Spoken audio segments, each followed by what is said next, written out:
Hello, what's up? Welcome to my YouTube channel, AN7. At isang mapagpalang araw po sa ating lahat, mga kababayan, at lalong-lalo na po yung ating mga OFWs na sa iba't ibang panig ng mundo. Magandang araw po sa inyong lahat.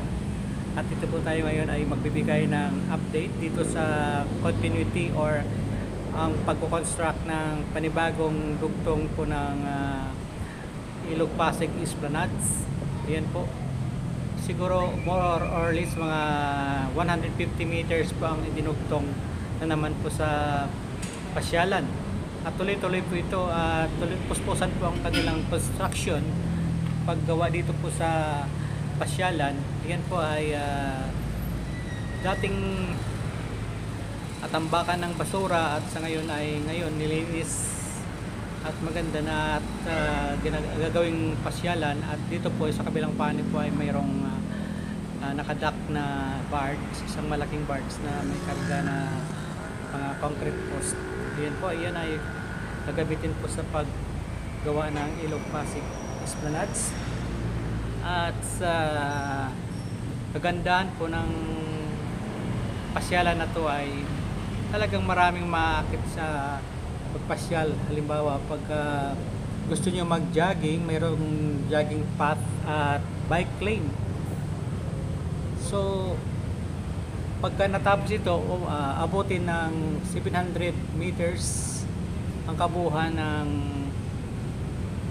pasyalan na to pagka natapos yung itong portion na to.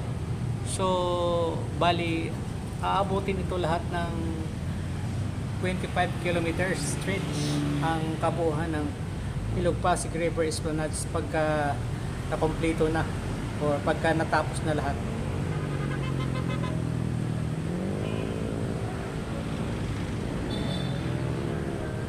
Ayan po,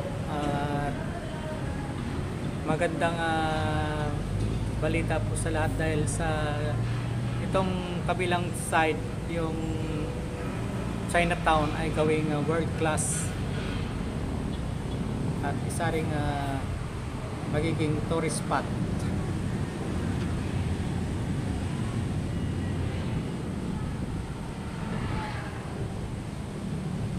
So isang malaking pribileyo na magkaroon na pagka nangyari na nagiging tourist spot at world class.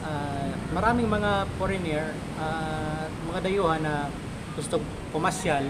So isang malaking pribileyo para na rin sa mga ating mga kabayan para magkaroon ng trabaho. Yun ang sagot sa kahirapan.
And thank you for watching my YouTube channel AN7, and don't forget to subscribe and click the notification bell para po ma-notify kayo pag mayroon tayong panibagong upload na videos sa ating YouTube channel.